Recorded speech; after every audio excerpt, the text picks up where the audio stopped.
Who is or was the greatest ever T20 bowler? Who are your nominees? Well, I mean, Lasith Malinga is the one that comes to mind straight away. Yeah.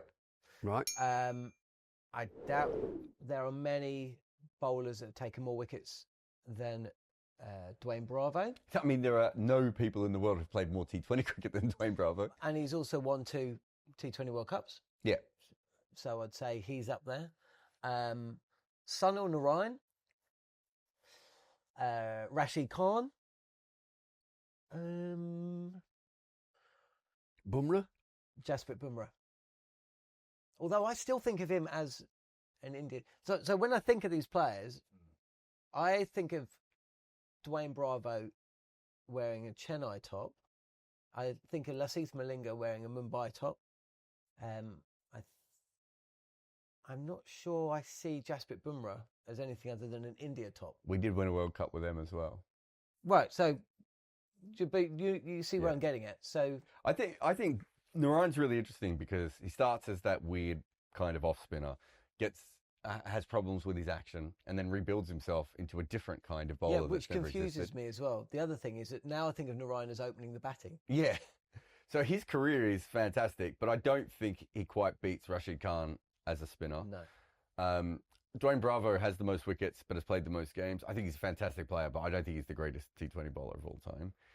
Rashid Khan's very close, but I think it's probably out of Malinga and Bumrah for me. Yeah. And I just think that Bumrah can do more things. I don't think there's a situation that you don't want to throw the ball to Bumrah, whereas maybe with the brand new ball, Malinga's okay, right? And it gets better as the game goes on, whereas Bumrah could be the best bowler in the first over and the best bowler in the 20th over.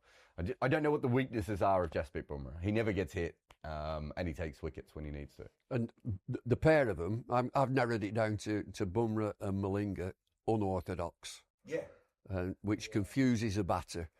And a round arm action with lots of slow deliveries but enough pace, it can confuse batters. And I would say Malinga shades it. Why? Why would you say Malinga? Did it for longer. Yeah. You know, everything about him. He wasn't tall. He's quite small. You know, the shock of hair. There's a lot of things that he's going to confuse a batter, and particularly the action when, you know, you're geared to somebody coming up throughout your career and doing that, and then suddenly it's coming from here and then out the side of hand. Lots of slow deliveries, lots of guile. So I'd go Malinga, just shading Bumrah. We haven't mentioned any Australian. I don't think there is a great. Any English, any New Zealanders. Stark had a South great African. tiny period, but then he stopped playing T20 cricket, and when he came back, he wasn't in his prime anymore. Yeah. Stark had 1 year in the IPL where I think he took like 1 billion wickets at an average of like 12 or something, but he didn't play. He hasn't played as much T20 cricket. Lockie Ferguson at his best is a great T20 bowler, but unlike Bumrah and Malinga, he hasn't been as consistently good. Marco Janssen maybe in the future. Rabada, I think is very good. I don't know. Harris didn't play T20, did he? Ryan Harris. Chris Harris. Oh, Chris Harris. New Zealand. He was, you know, in white ball cricket, he was a handful because he was slow. Just bowled it slow. You'd expected it to come a lot quicker. I didn't think that was the name we were going to come up with, but no. Chris Harris. But do you know who bowls like Chris Harris? Virat Kohli. They bowl with that same little weird action. I don't think there are that many. I mean, Dale Steyn should probably be in this conversation. If you look at his numbers, he was incredible. But I'm not quite sure he's on the same level as Malinga or. And then where do you put someone like Trent Bolt and Bhuvi Kumar, who might be the two best new ball bowlers, and briefly Shaheen Afridi as well? Well, where would you put Trent Bolt? Because he has been scarily consistent for a number of years. Can you argue that Trent Bolt has a bigger impact than sometimes Malinga because he takes the wickets early on? He shapes the game in a way that Malinga can't. Well, I'm having Malinga. I know you're having Malinga. But could you argue?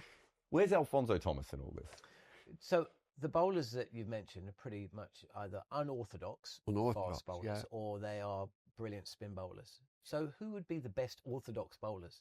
I mean, Trent Bolt would be one of them. I Trent suppose. Bolt. Yeah. Trent Bolt. Yeah. Kumar. And Dale Steyn. Yeah. Dale Steyn. Dale Steyn. Josh Hazelwood of recent times. I was going to say Josh Hazelwood. But it's only very recent because he didn't play T20 for most of his career. But Josh Hazelwood, I mean, there was that time where we were like, oh, conventional seam-up bowlers don't work in T20 cricket. And then Josh Hazelwood was like, can I have a go at this, everyone? Yeah. And then suddenly he was unplayable for 2 or 3 years. So I think he's right up there. But yeah, I think he can still be successful. You look at someone like Vernon Philander, who never really got picked for any franchise leagues around the world. And yet you look at his numbers, no one ever hit him. And he was a good slogger at number 8.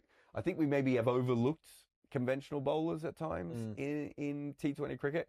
And why Bhuvi Kumar is so good is because how many guys can swing the ball at all anymore?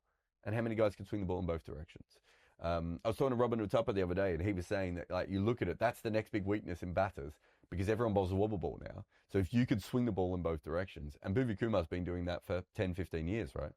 I can't believe you haven't mentioned Benny Howe, by the way.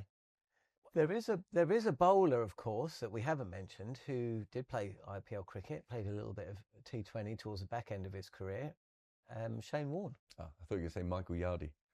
And Michael Yardy, his protege. Often mentioned in the same...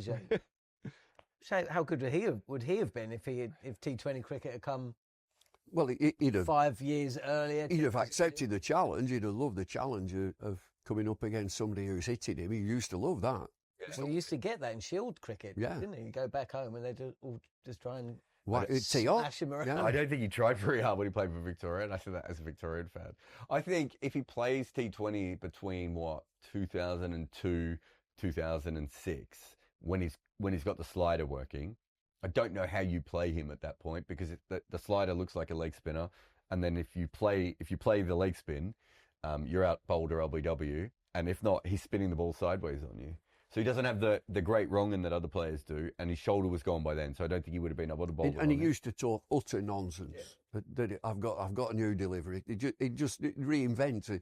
I've got the zoo to the fluter, the scooter, the shooter, and they're all coming out the same. He never bowled a googly. He bowled a googly once every year. Yeah. That's it. Never bowled a googly. Once he did his shoulder, he basically couldn't bowl them anymore. So he bowled a hard spun leg spinner and one out the front of his hand. The Big Bash game where he's on comms, and is it Brendan McCullum he bowls? Yeah. And he's like, I'm going to bowl him around his legs, whatever. Yeah. It's a slider. It goes dead straight. He's not bowling him around his legs. It's just McCullum got lost, right?